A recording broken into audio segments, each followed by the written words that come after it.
دوستو خوش آمدید کہتے ہیں آپ کو ہم اپنے چینل خوفستان 555 میں۔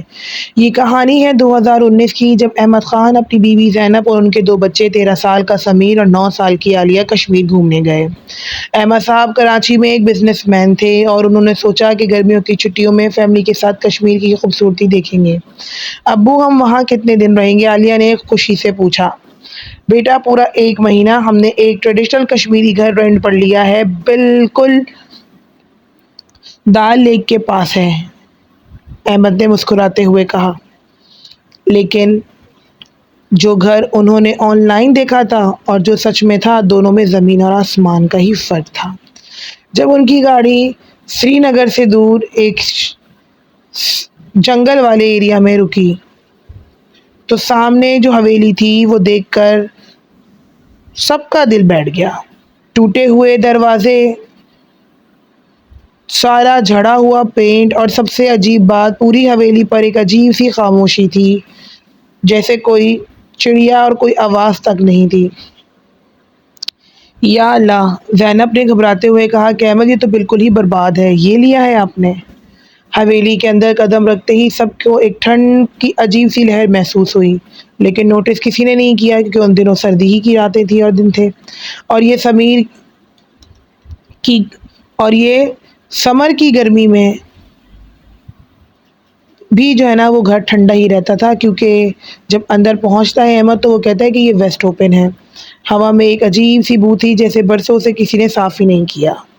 احمد نے ہمت کر کہا کہ بسم اللہ، اللہ کے نام پر یہاں رک جاتے ہیں، صبح دیکھیں گے، میں دیکھوں گا کہ کیا ہوا ہے ہمارے ساتھ۔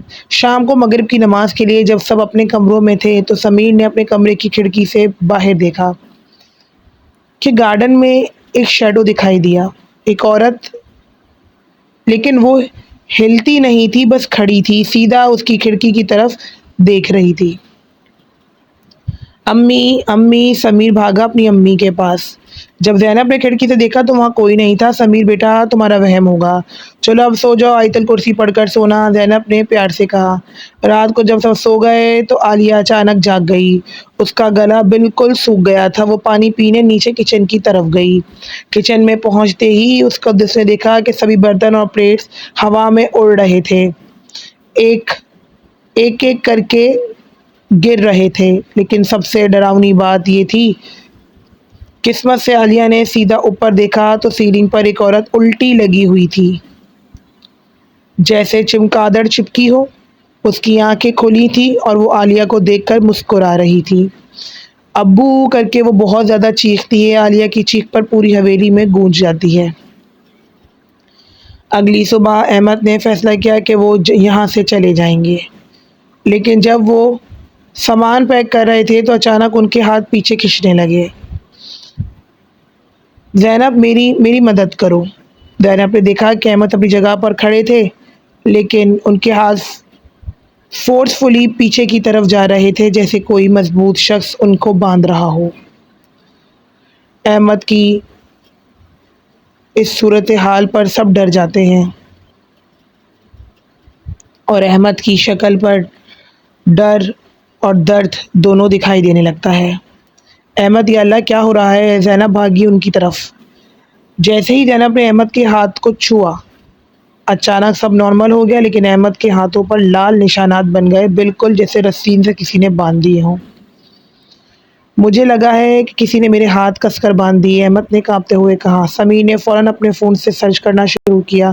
کچھ دیر بعد اس کی آنکھیں ڈر سے پھیل گئیں کہ ابو یہ حویلی، ابو یہ گھر جہاں ہم ہیں، کیا ہوا بیٹا؟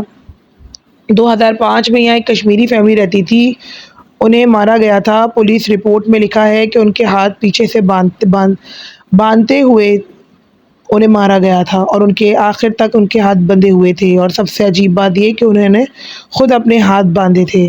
پولیس کو سمجھ نہیں آئی کہ یہ کیسے پاسبل ہے۔ سب یہ سنتے ہیں تو خاموشی چھا جاتی ہے۔ شام ہوئی اور زینب عصر کی نماز کے لیے وضو کر رہی تھی۔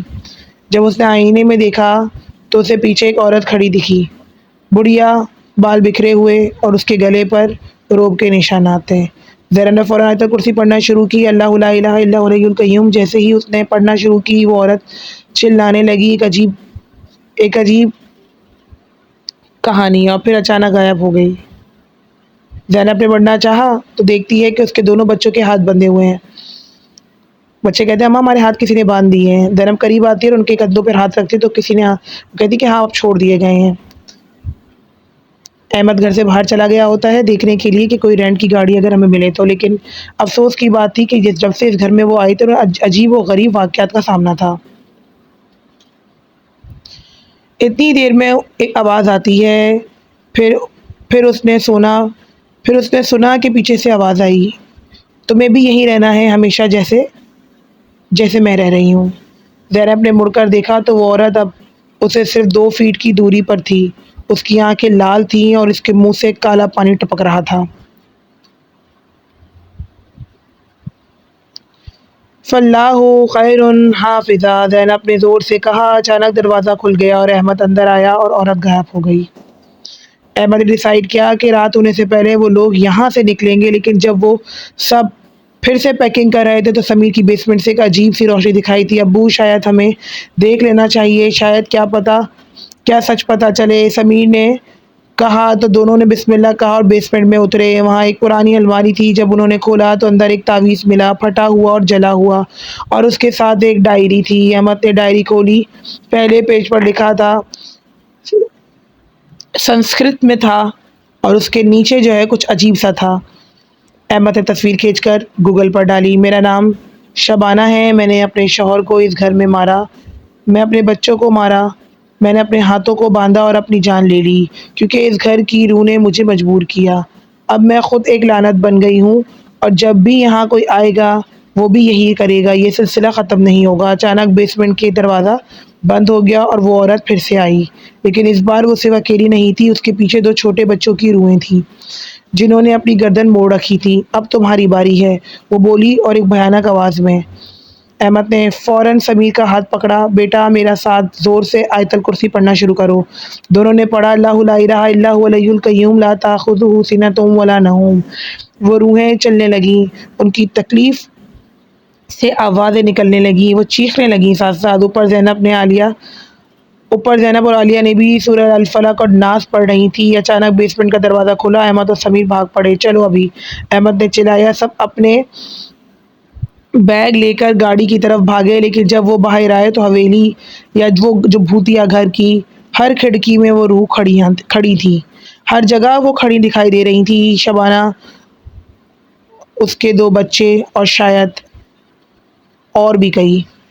سب ایک ساتھ مسکرا رہے تھے اور ان کے سب ہاتھ پیچھے کی طرف بندھے ہوئے تھے۔ گاڑی سٹارٹ ہوئی اور تیز تیز چلتی گئی۔ وہ لوگ پاکستان واپس آ گئے، لیکن کچھ چیزیں ان کے ساتھ آ گئیں۔ سمیر کبھی کبھی رات کو اٹھتا ہے اور اسے لگتا ہے کہ اس کے ہاتھ پیچھے بندھے ہیں، وہ آیت الکرسی پڑھتا ہے، تبھی اس کو سکون سا محسوس ہوتا ہے۔ عالیہ اب اندھیرے سے بہت ڈرتی ہے، وہ ہمیشہ اپنے بستر کے پاس قرآن شریف رکھتی ہے۔ احمد کے ہاتھوں پر جو نشانات بنے تھے وہ اب بھی ہیں، ڈاکٹر کہتے ہیں کہ یہ الرجی ہے، لیکن احمد جانتا ہے کہ یہ سچ نہیں ہے۔ اور زینب، وہ کبھی کبھی رات کو جاگتی ہے اور اسے لگتا ہے کہ کوئی اسے دیکھ رہا ہے۔ ایک رات جب سب ڈنر کر رہے تھے تو عالیہ کا فون بیپ ہوا، ایک ان نون نمبر سے میسج آیا۔ زینب نے میسج کھولا تو اس کی روح کانپ گئی، ایک فوٹو تھی اور ان کی اسی گھر والی، کشمیر کی گھر والی حویلی کی، اور میسج میں تھا کہ تعویذ اب بھی یہاں پڑا ہے، جب تک یہ ختم نہیں ہوگا میں تمہارے ساتھ ہوں، آیت پڑھو لیکن میں کبھی دور نہیں جاؤں گی، تمہاری روح اب میری ہے۔ اور فوٹو میں کھڑکی میں شبانہ کھڑی تھی مسکراتی ہوئی، اس کے ہاتھ بندھے ہوئے تھے۔ احمد نے فوراً فون پھینک دیا، اس نے سب کو ساتھ میں بٹھایا اور انہوں نے سورہ یاسین شروع سے لے کر آخر تک پڑھنا شروع کی، لیکن گھر کا ایک ایک کونے میں اندھیروں میں کوئی مسکرا رہا تھا۔ یہ کہانی آج بھی ادھوری ہے۔ احمد اور اس کی فیملی نے ایک عالم سے مدد لی جنہوں نے ان کے گھر میں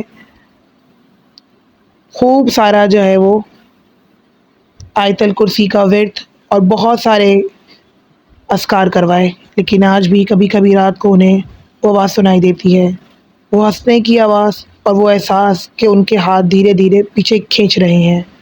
اللہ سب کو بچائے اور اپنے حفظ و امان میں رکھے۔ یہ ایک سچی داستان تھی جو احمد صاحب نے ہم سے شیئر کی۔